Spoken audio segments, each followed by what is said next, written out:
Hello all, welcome to this curiosity chat on sustainability solutions in unpreventable disaster. I'm Şirin Köprücü, the curiosity coach, and with me here today is Ömür Kızılarslan. Welcome, Ömür Hanım. Oh, Shirin, how are you? Very good, great to see you. Ömür Kızılarslan has decades of diplomatic and public service experience in trade promotion and is a lifelong learner, advisor, and volunteer in the field of sustainability. So being born following a major earthquake decades ago in Turkey, taking care of friends, family, and colleagues, most certainly, or caring for them in naturally and geopolitically volatile regions, which there are many of now in our world. Also monitoring what's happening in Spain and Portugal with the widespread power outage today. It is a true inspiration to have met you, Ömür Hanım, and to be connected to learn about the economic clustering that you started around sustainability in the context of disaster. So with that, I'd like to begin our conversation with a couple of questions. What inspired you to work on this topic, to work on sustainability topic in the context of disaster? Thank you. Thank you so much, Shirin. It's truly a pleasure to be here today. Thank you for this meeting. Right from the start, I want to highlight that sustainability and disaster risk management are not two separate concepts. They are two sides of the same coin. As the world faces greater environmental and social challenges, we need new ways of thinking, stronger ways of planning, and deeper commitment to resilience. Let me begin by sharing a bit about my journey and personal reflections and how I came to understand the vital connection between disaster risk mitigation and sustainability. Let me take you back a little bit. I graduated a long time ago from the Middle East Technical University in Ankara with a degree of urban planning. At that time, I imagined myself shaping cities, designing sustainable spaces as a young city planner. But life took me on a different path. For 34 years, I worked in public sector, especially in international trade, export promotion, and sustainability. I served both in Turkey and abroad as a government official and trade diplomat.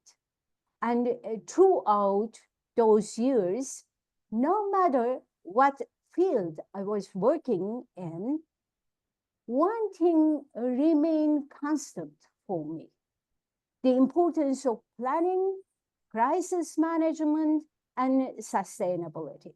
These are very different concepts, very important concepts for me in my background.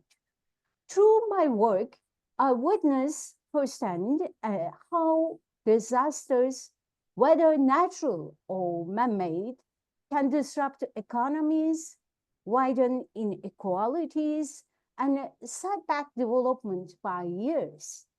It became very clear to me that sustainability isn't just an economic growth, it's about resilience. It's about reducing risks before crises happen. It's about protecting communities and building systems that can survive in future shocks. After I retired, I felt a strong responsibility to give back. I didn't want to just move on from the knowledge and experience I had gained. So I started getting involved in civil society initiatives as a volunteer executive. I also become a mentor and advisor to startups, entrepreneurs, scale companies, and associations from various sectors, and helping them think about sustainability and resilience in new ways. Throughout this journey, I made some important determinations, Shirin. I want to share these determinations with you. First, disasters are becoming more frequent, more complex, and more damaging.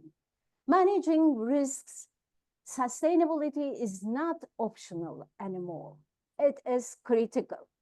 Second, we must build resilient infrastructure, use innovative technologies, and create stronger collaborations and ecosystems across sectors. No one sector can handle disaster risk alone. This is a reality in our term. Third, if we really want to achieve the sustainable development goals, we have to think about disaster resilience from the start. They are deeply linked, and you can have sustainable growth if you constantly rebuilding from the ground up after every disaster. So risk mitigation and risk prevention is very important in this process. And finally, in a country like Turkey, where earthquakes, floods, and some other natural disasters are real and constant threats, sustainability must always include strong prevention and preparedness strategies. In the end, what I have truly realized is this: sustainability is not just about preserving resources for future generations. It's about building stronger, safer, and more inclusive societies. Societies that can withstand whatever challenges come their way. Thank you so much for this important question to me. Absolutely, absolutely. I hear so clearly how important prevention is instead of management. I hear how you're concerned about the future. What is the importance of this? And we experience this in the United States as well. I talked about around the world, about friends, colleagues, and all around the world. Similarly in the United States. What are your thoughts about the future? Yes, it's very important. Thank you so much for this question again.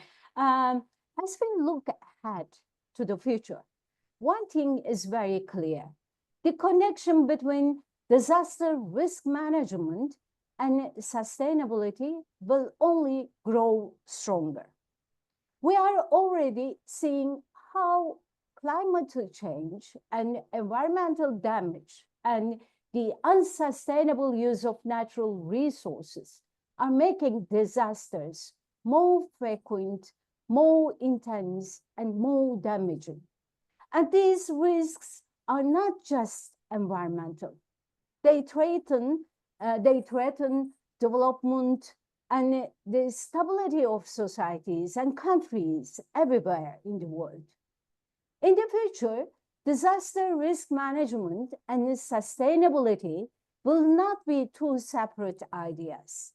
They are already deeply connected, and this connection will become absolutely critical. Let me explain how. First, reducing vulnerabilities will be a major priority in our world. Global trends like climate change, rapid urbanization, and biodiversity loss are increasing disaster risks. We will need sustainability principles like managing natural resources responsibly, building resilient cities, and promoting fair and inclusive societies and development to reduce these vulnerabilities. Second, resilience must become a key focus. It's no longer enough to respond to disasters after they happen. We must build resilience beforehand through strong infrastructure, by promoting circular economy, and by creating social policies that no one leave behind. Third, there will be a major shift in finance and investment. This is another important dimension. More and more investors, insurance companies, and governments are prioritizing sustainable and disaster resilient projects. In the future, projects that do not meet sustainability standards will not only struggle to find funding, they will also risk losing their reputation and public trust. That is very important. And the fourth, technology, data, and knowledge sharing.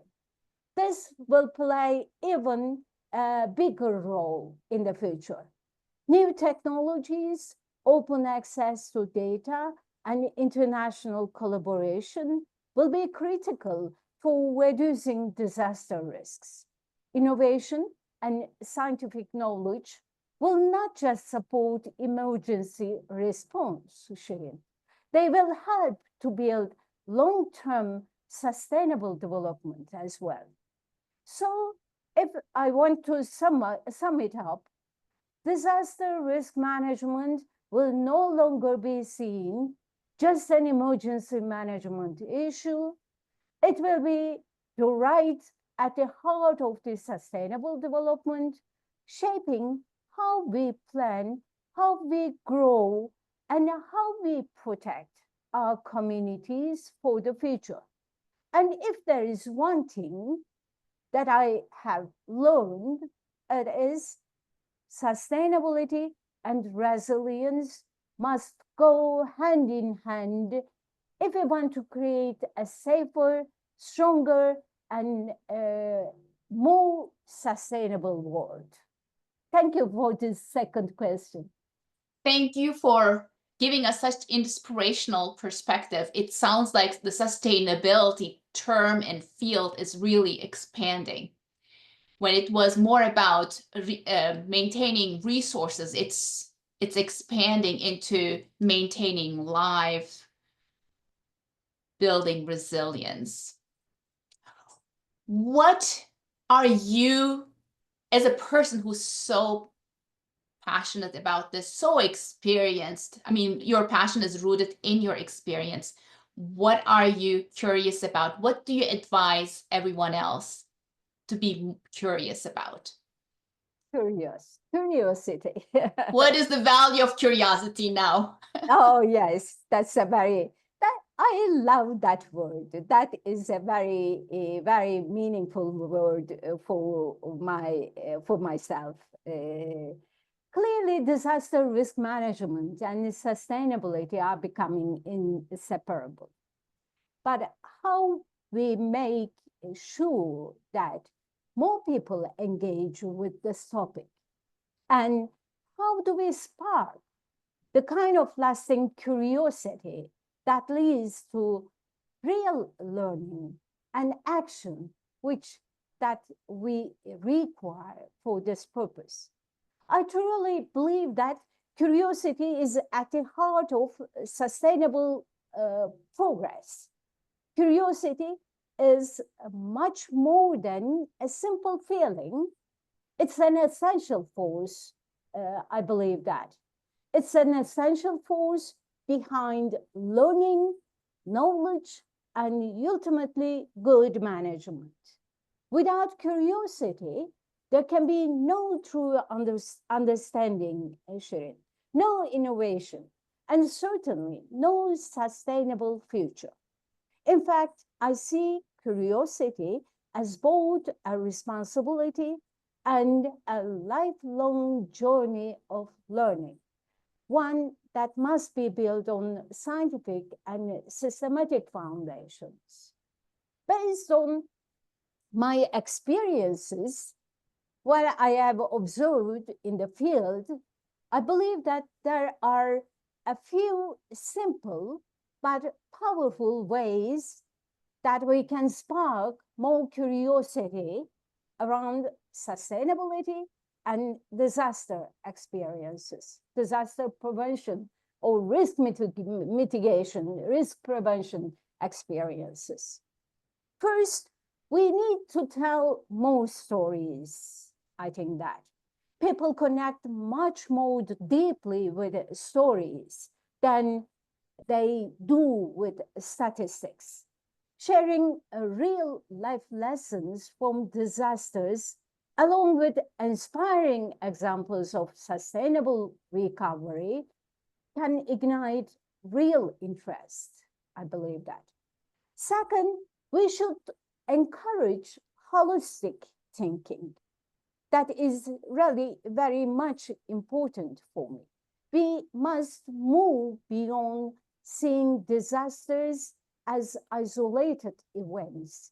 Everything is interconnected: nature, economy, society, technology, development. A forest fire, for example, isn't just an environmental disaster. It impacts water supplies, agriculture, food security, and local economies in that region.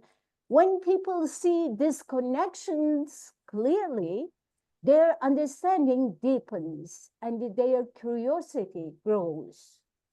And third, we should celebrate small wins. That is really very much important for me as well.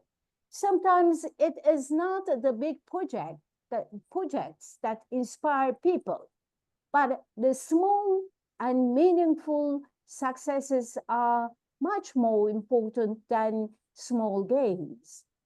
Like a school starting a rainwater harvesting system, or a community planting trees to prevent soil erosion, when we highlight these achievements, we show that sustainable progress is real, achievable, and worth pursuing. And the fourth one, we need to involve people. Instead of just informing communities about risk and sustainability, we should invite them to be active participants in the process. When people have a voice in this direction, when they help make decisions, they feel ownership. And this feeling is important. And when they feel ownership, their curiosity, engagement, and the sense of responsibility naturally grow. Finally, we must use simple and inclusive language. Too often, sustainability conversations are filled with technical terms, technical jargons that makes people feel excluded. Clearly, everyday language makes these ideas accessible, especially for young people and local communities. When people understand the message that we wanted to give easily, then they are far more likely to explore it further. In the end, the best way to keep curiosity alive is simple for me, according to me. We need to make sustainability around disaster experiences easy to relate to, easy to join, and inspiring. To sum it up, disaster risk management is not just about reacting to emergencies anymore. It must be at the very heart of how we plan, how we grow and how we protect our communities. Sustainability and resilience must go hand in hand if we truly want to create a safer, stronger, and more sustainable world. I think I express myself for this third question. I'm not sure. Thank you very much for your attention, Shirin. Absolutely. I am so happy to see how you embraced curiosity so wholeheartedly for and through sustainability. All the questions we need to ask to create collective action. You have a great appreciation of collective action. It sounds like we can all do this only together, impact and resilience. The importance of stories, the importance of simple. So what stories can we create? How can we communicate simpler? Who can participate? So I'm hearing all these questions, and I hope the way we told our story in this curiosity chat inspires other conversations with their stories. And with that, together, we can make progress towards innovation and transformational change. Thank you.